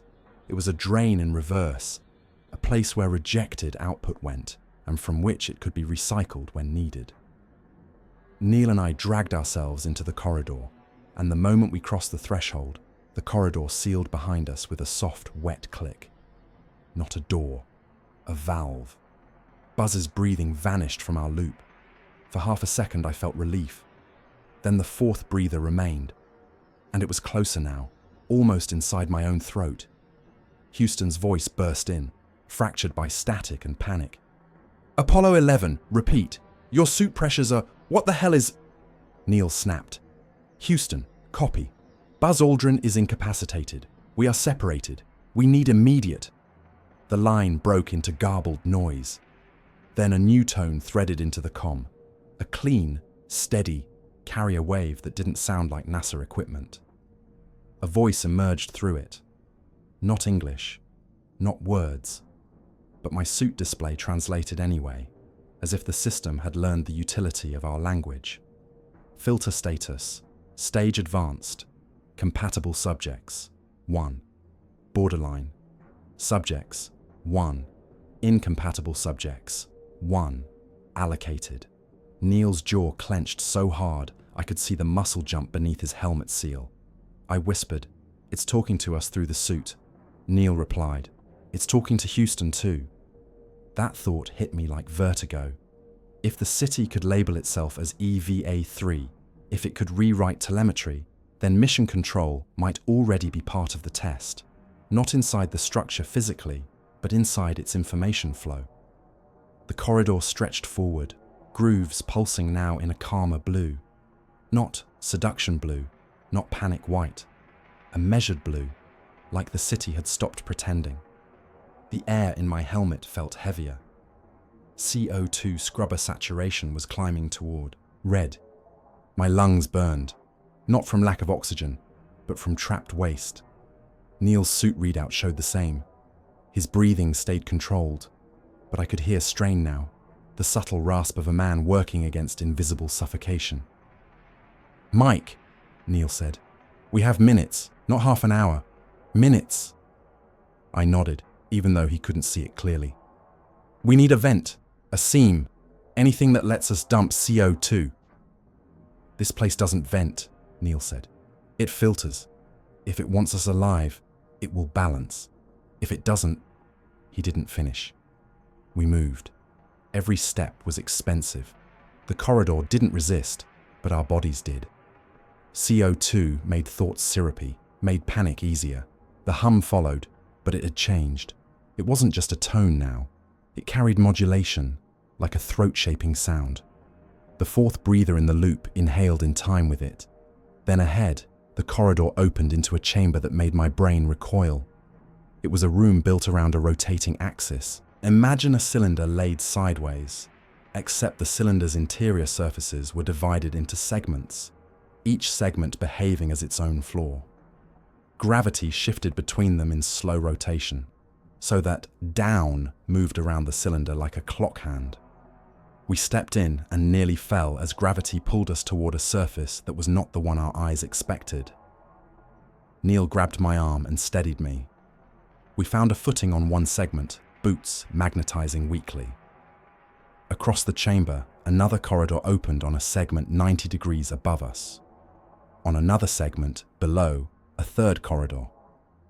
The room was a machine for disorientation, and in the center of the cylinder, suspended in the rotating gravity field, was a structure like a ribbed black cocoon. Pale blue light seeped from its seams. The hum was loud here, a pressure in the skull. Neil's voice went thin. That's the core. I stared. Or the throat. As we watched, the cocoon seam parted and released a thin ribbon of light that arced toward the chamber wall. It struck a panel, and the panel lit with those genomic branching patterns again. A display, a status board.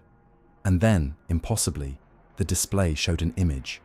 Not Earth, not my hospital room, not my training accident. It showed the moon surface, the LM, a figure moving near it. For a moment, I thought it was a delayed recording of our EVA. Then I realized the figure was too tall. The stride was too smooth. The suit profile was wrong. It looked like an astronaut, but the proportions were subtly off, as if the city had built a human shape using human data, but missed the small truths. Neil's voice was a harsh whisper. EVA-3. The figure approached the LM and reached up to the hatch. The hatch opened. My stomach flipped. No, that's impossible. The display shifted, showing mission control telemetry overlays, numbers, graphs, oxygen readouts. The city was injecting itself into the mission feed. The cocoon in the center pulsed, and my suit display flashed another translated line. Deployment. Surface interface active. Neil's breathing caught. It's not just filtering us, he said. It's exporting. The chamber's rotating gravity accelerated slightly, enough to make my stomach churn. The segments shifted. Down moved. My boots clung, but my brain fought the motion. Neil staggered, grabbed a groove, and his CO2 alarm hit red. Mine was close behind. My vision narrowed at the edges. The world took on a slight tunnel quality. CO2 poisoning wasn't dramatic. It was insidious. It made you stupid first, and stupidity here was fatal. Neil forced words through strained breaths. Mike, we need to vent. Now.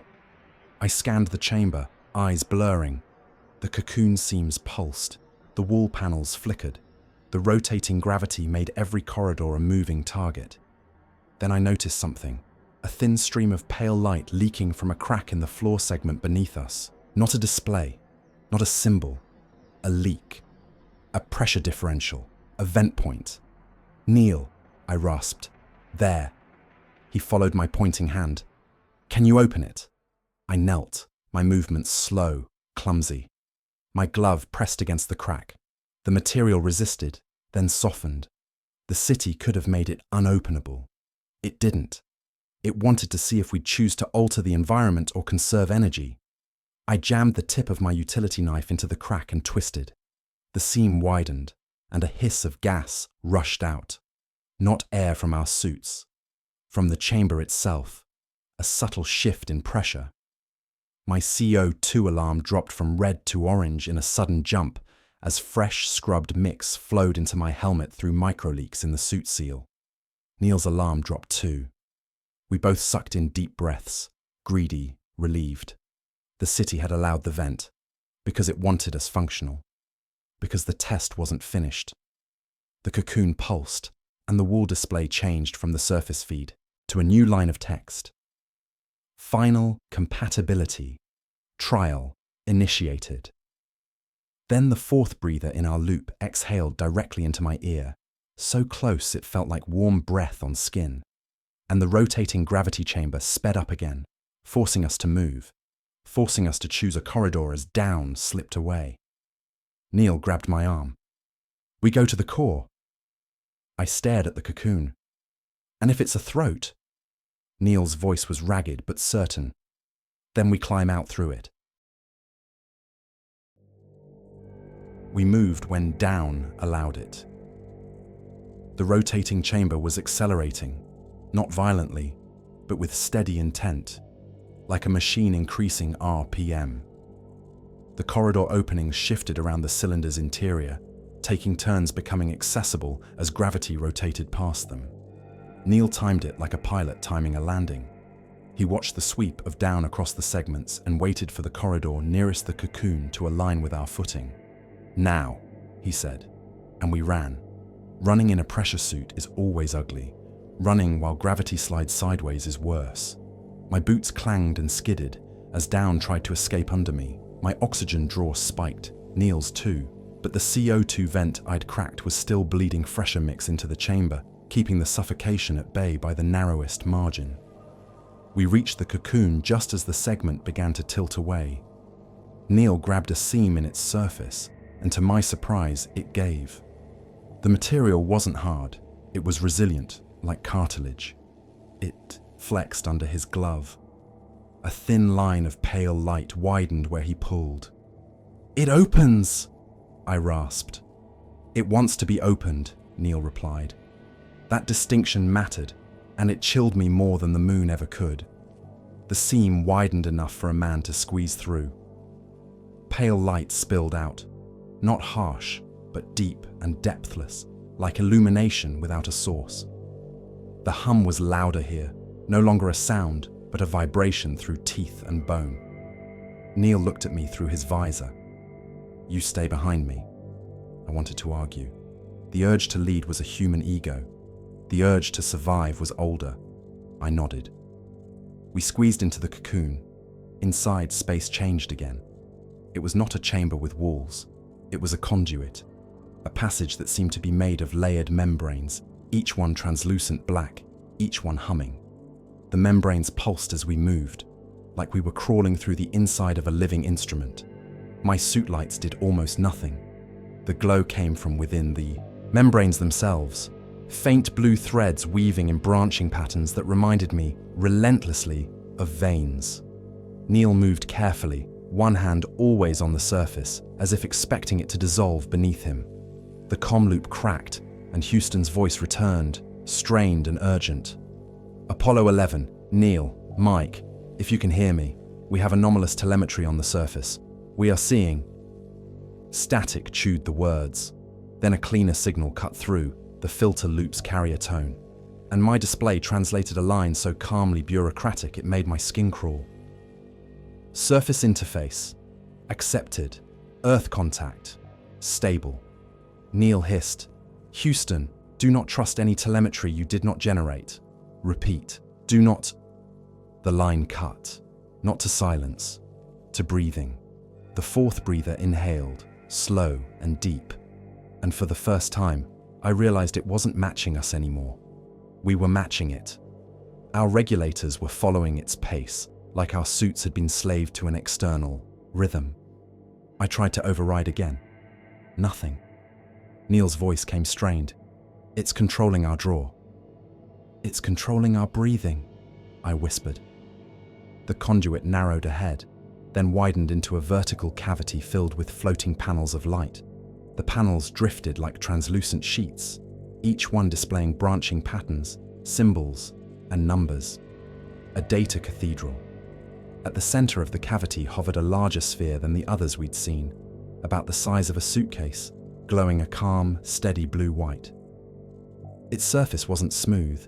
It was made of overlapping layers, like petals or scales, shifting subtly as if adjusting. Neil stopped.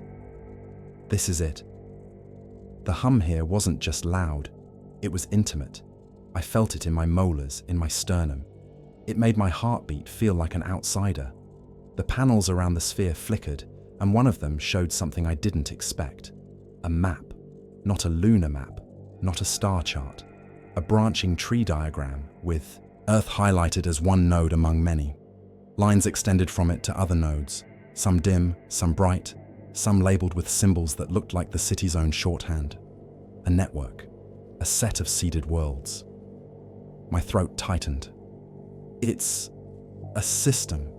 It's not just here." Neil's voice went quiet. "It's an installation." The panels shifted again, and a new display filled one sheet. A a timeline of sorts, not dates, but stages. One stage pulsed, Earth life, emergence. Another, Earth life, diversification. Another, Earth life, technological threshold. And then, Earth life, contact, the current stage. We were the trigger. The DNA assay had been a key in a lock. Neil stepped closer to the central sphere. We need an exit, a release, something that resets the seal. As he approached, the sphere brightened. The panels around it rotated, aligning into a ring. Symbols rearranged into something almost readable, like the system was making an effort to meet us. Halfway, my suit display chimed, and new text appeared. Final trial. Consent. Neil froze. Consent? My mouth went dry. It doesn't just want compatibility, it wants willingness. The idea was obscene, but it fit. A filtration system selecting not just for genetic markers, but for the psychological trait that made organisms easier to integrate. Surrender. The panels around the sphere shifted, and a new image appeared. Buzz. Not the buzz we'd left on the dissolving bridge, not the buzz in darkness. A clean profile, a schematic silhouette labeled Subject B.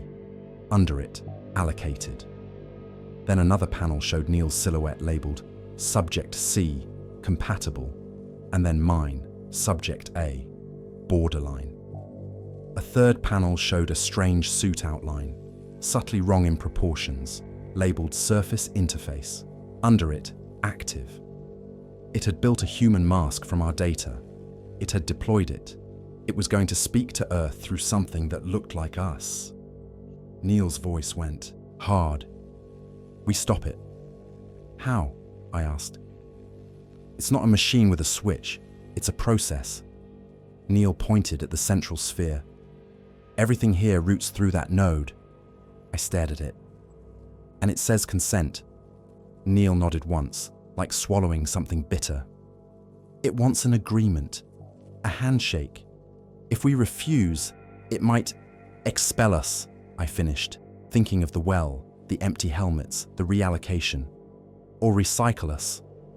The fourth breather in our loop exhaled again, and this time it carried a faint undertone like speech, rhythm shaped with intent.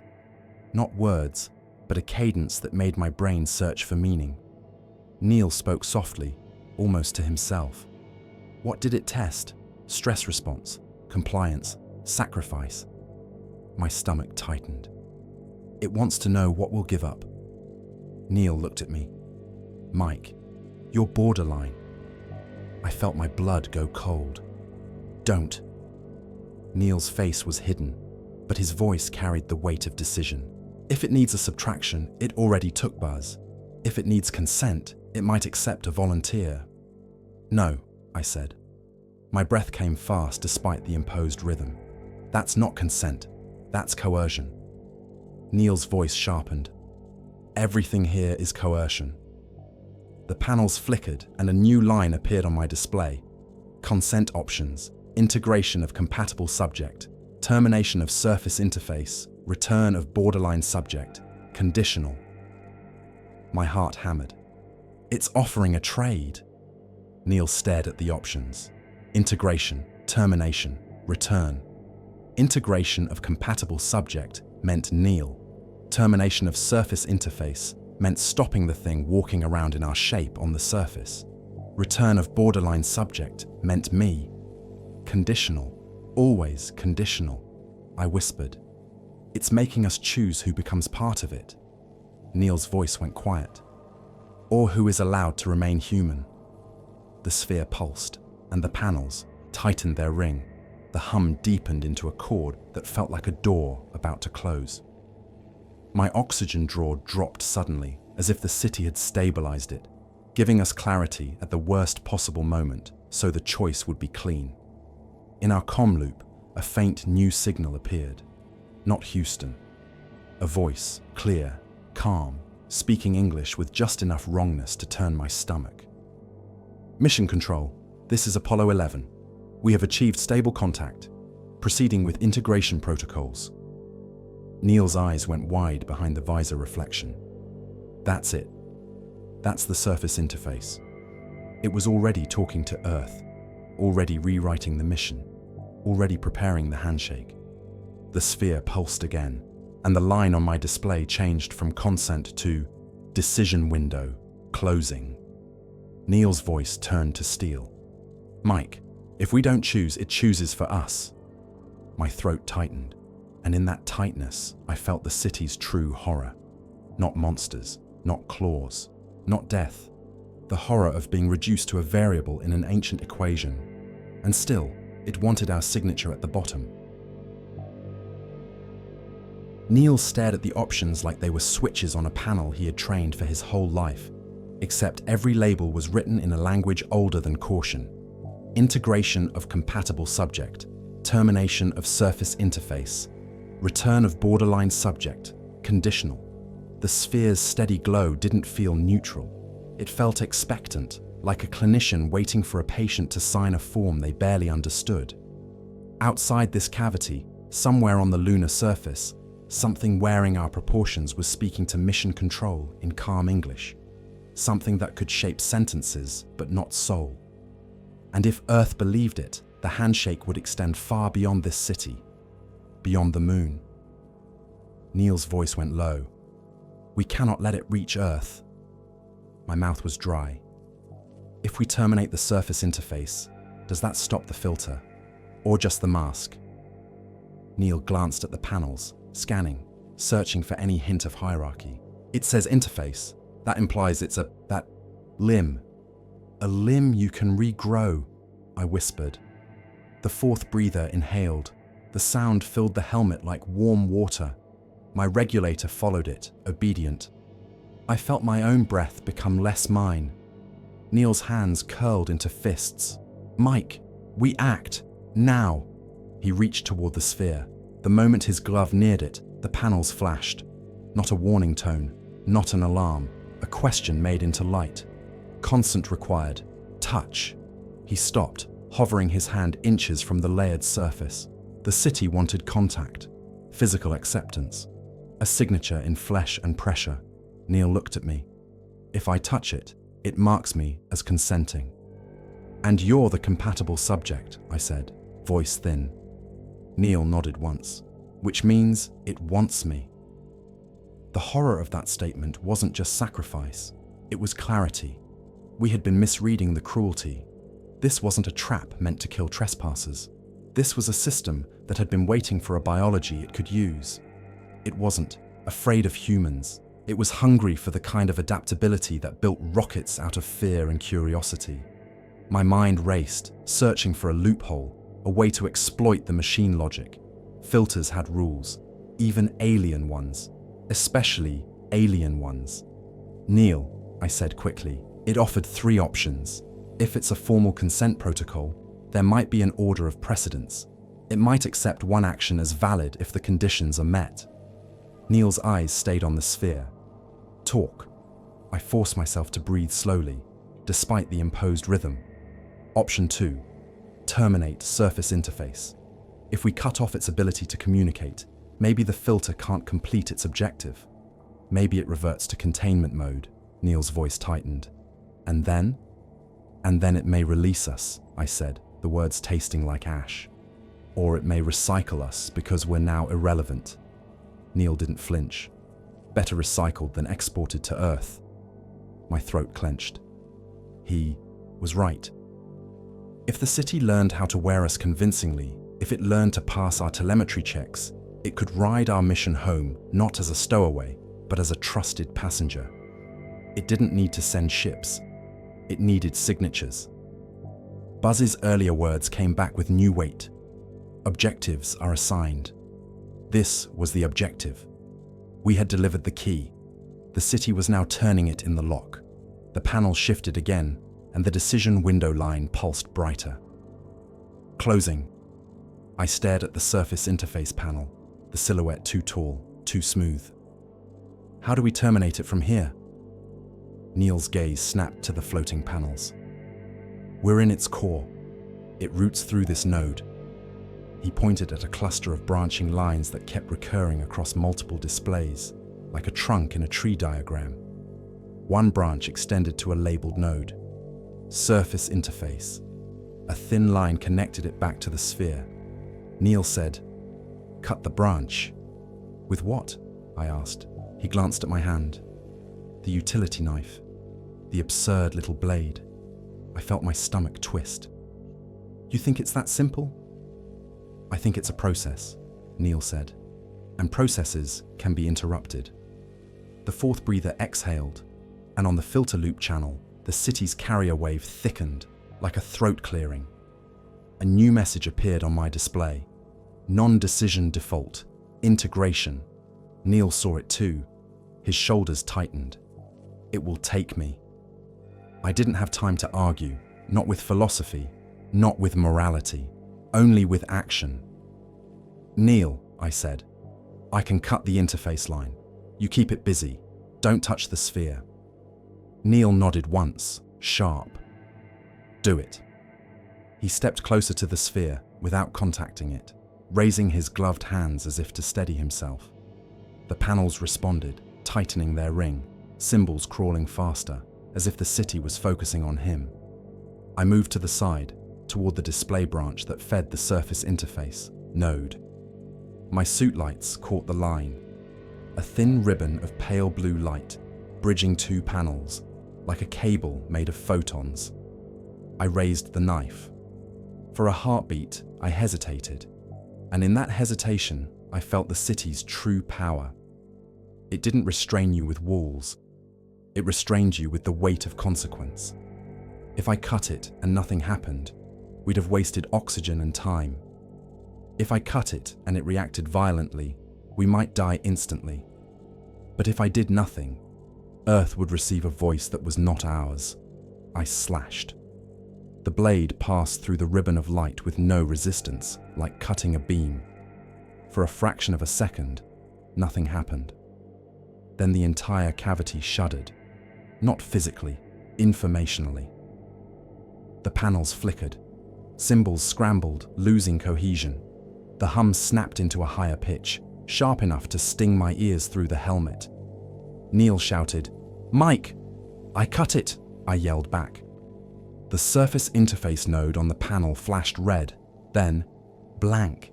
And in the comm loop, the calm, wrong voice stuttered mid-sentence. "Mission Control, this is Apollo 11. We have achieved star..." A burst of static, then silence. Houston's voice erupted, panicked, real. "Apollo 11. We just lost something." We had a crew voice on loop that wasn't. "Neil, Mike, say again." Neil answered immediately, strained with urgency. "Houston, do not acknowledge any voice that is not confirmed by biometric handshake codes. Repeat, do not..." Houston cut in, breathless. Copy, where?" "Jesus, Neil, what is happening out there?" Neil didn't have time to explain cosmic filtration to men in headsets. He said, "We need egress, now." The panels around the sphere pulsed violently, as if offended. The hum turned from chord to scream. My suit alarms flared again, oxygen draw spiking, CO2 rising. The city was punishing us for interrupting the export. The filter loop channel displayed a new line: breach response, containment. The conduit walls around us tightened, not closing like jaws, but reducing space by redefining it. The cavity shrank in a way that made my eyes water. The distance between panels shortened without panels moving. Geometry folding inward to trap us in a smaller reality. Neil grabbed my arm. "Back! Out!" We moved toward the cocoon seam we'd entered through, but it wasn't there anymore. The membranes had smoothed. The exit had been erased. My heart hammered. "Neil, there's no..." Neil's voice was ragged. "Then we make one." He turned toward the central sphere again, and this time he didn't hesitate. He slammed his glove into it. The moment of contact felt like a shockwave through my teeth. The sphere flared blinding white. The panels all froze, symbols locking into place as if the system had received the signature it craved. My display flashed. Consent, received, subject C. Integration initiated. "Neil!" I shouted, lunging for him. Neil didn't pull away. He held his glove against the sphere like a man pressing a hand against a hot stove because the pain was less important than the result. He spoke, voice steady despite everything. "Mike, listen, I'm going to feed it what it wants." "No," I rasped. "You're going to become it." Neil's helmet turned slightly, and for an instant, I saw his eyes through reflection. Focused, calm, brutal. "I'm going to overload it," he said. "It's not expecting resistance inside consent." My stomach twisted. "How?" Neil's voice dropped into pilot logic. "Compatibility means it can interface. If it can interface, it can be flooded." He tapped his chest unit. "My suit has data, telemetry, heart rate, respiration, chemical scrub cycle. It has everything. If I open the dump, I can push raw, unfiltered output straight into it." "Neil, that's..." I couldn't finish. It was insane. It was genius. It was suicide written in procedure. Neil continued, fast now, because time was running out. "You are borderline. It offers conditional return. That's your out. When I overload the node, it will fail safe. Failsafes in filters are always ejection. It will eject what it can't classify." "And you?" I whispered. Neil didn't answer directly. "Tell them it's not dead rock." His voice softened, just a fraction. "Tell them the moon is full of doors." My throat burned. Tears were pointless inside a helmet, but my eyes tried anyway. Neil's glove stayed pressed to the sphere. The light around his hand intensified, creeping up his arm like frost. He reached with his other hand to his chest unit controls and flipped a cover. "Neil," I begged. "Don't." He spoke one last time. Quiet, but absolute. "Mike, go when it opens. Don't look back." Then he opened the dump. His suit began to vent. Not air into vacuum. There was no vacuum here. He vented data and waste and noise, forcing every unfiltered output channel wide open. The suit alarm screamed. His oxygen drawer went vertical. His CO2 spiked. The sphere flared brighter, the hum screaming as it tried to accommodate the flood. The panels around us began to stutter, symbols breaking apart, lines losing coherence. The city didn't like chaos. It didn't know what to do with it. The filter loop channel spat out text in rapid bursts, no longer calm. Error, unclassified input, process instability, containment failure. The membranes around us rippled and tore. A seam opened behind me, not where we'd entered, but where the geometry found the shortest path to eject an anomaly. A corridor yawned into existence, lit with pale blue arrows. "Return path." My display flashed. Borderline subject. Conditional return. Condition. Severance. Severance. Not a cut in space, a cut in identity, a decision to leave something behind. Neil's voice came through, strained, distorted, but still Neil. "Go." I hesitated one heartbeat too long, and in that heartbeat, I felt the city's hand on my breathing again, tightening, trying to keep me. I turned and ran into the new corridor. Behind me, the sphere screamed in light, and Neil's silhouette blurred as the system began to pull him inward. The panels collapsed into a whirl of symbols, spinning like a storm. I heard Neil inhale one last time. Then, in my comm loop, the fourth breather exhaled with a sound that was almost like laughter. The return corridor folded, twisting, dropping me through space like a bead sliding through an artery. The city sped me along as if expelling a toxin. Walls flashed by in impossible angles. Gravity flipped, then vanished. My stomach turned to ice. My suit alarms screamed and then quieted as systems reset themselves without my permission. Then impact, grey dust, silence so pure it hurt. I was on the lunar surface again, sprawled on my side under a sky that wasn't a sky. The LM stood in distance, unchanged, innocent. My comm loop crackled with Houston's voice, raw with shock. "Apollo 11! Mike! Mike, respond!" I sucked in air that tasted like metal and fear. "Houston," I gasped. "This is Ald. This is Mike. I'm on the surface. Neil is..." My voice broke. Houston shouted, "Where is Neil? Where is Buzz? I stared at the regolith. My visor reflected the empty plain, the black horizon line. Then, behind me, I heard it. Not the suit hum, not the comm crackle. A low harmonic tone rising from beneath the dust. The seam in the moon, invisible a moment ago, shimmered faintly, as if the city was still awake, as if it had not been destroyed, only interrupted. And inside my helmet, for just one breath, I heard a fourth breathing pattern return. Faint, distant, patient. Not pursuing, remembering. Houston's voice shook. Mike, what happened? I swallowed hard and forced words into the channel, because Earth needed them even if Earth would, refused to believe. It's not a habitat, I said. It's a filter, and it's still running. A pause, then Houston. Copy. Copy. I pushed myself upright, legs trembling, and looked toward the LM. My oxygen was low, but stable now. My CO2 scrubber was behaving. The city had returned me in working order. Conditional return, severance. I felt it then, not as a thought, but as an absence. Something in me had been cut clean. A tiny piece of certainty. A memory edge. A sense of where my breath began. I didn't know what I'd left behind in that core. I only knew the city had accepted the trade. Neil as integration. Earth spared for now. And me, returned borderline, carrying a warning that would be filed, classified, denied, buried. Because that's what humans do when they meet doors in the dark.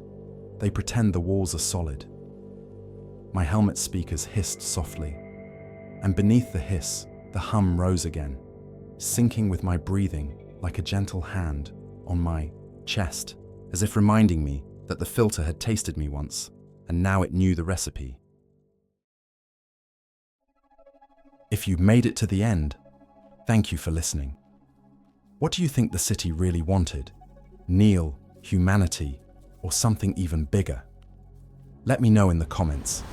And if you enjoy stories like this, don't forget to subscribe so you don't miss the next descent into the unknown. Until next time, breathe carefully.